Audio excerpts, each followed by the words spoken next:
Mister, al netto del fatto che la sfortuna qui a Mestre ultimamente ci vede benissimo, ma andiamo a analizzare, al di là di questa cosa qua, un po' un incontro sfortunato dove forse si sono sottolineate un po' le carenze che ha il Mestre strutturali, insomma, di quelle di creare magari molto di più di quello che non riesce a finalizzare.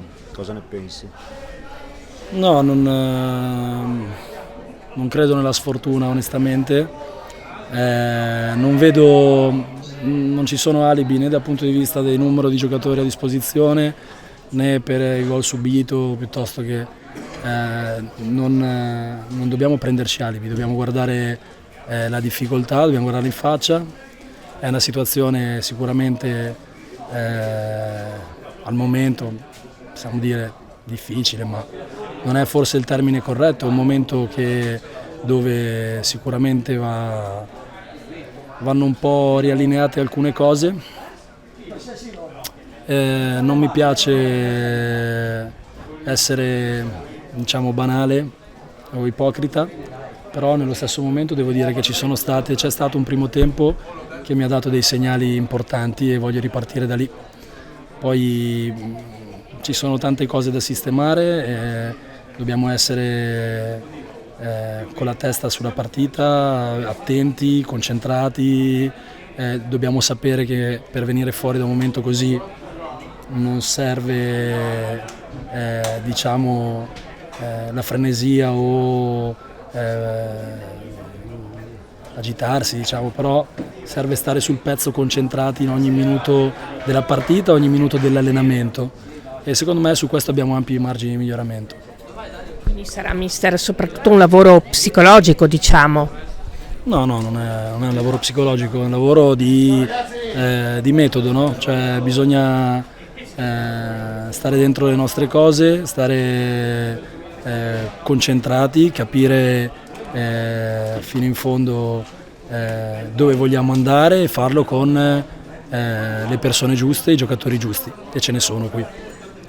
Sul 2-1 cosa si è spento secondo lei?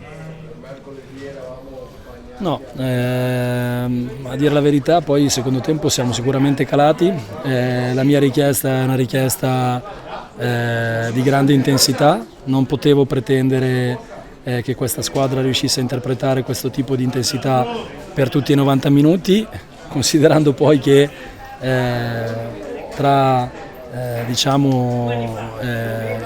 mezzi infortunati, giocatori non a disposizione, questo scenario l'avevo previsto. Sono convinto che il primo tempo sarebbe dovuto almeno terminare 2-0 per noi, se fossimo riusciti poi a concludere in una maniera positiva, perché abbiamo creato tanto e abbiamo recuperato spesso palla nella loro metà campo. Adesso la analizziamo e poi la condividiamo e cerchiamo insieme ai giocatori di capire quale sia la direzione. Purtroppo il tempo è quello che è, perché abbiamo anche l'impegno di Coppa mercoledì e quindi abbiamo un paio di partite sicuramente non facili all'orizzonte. Benissimo, però devo essere anche altrettanto schietto nel dire che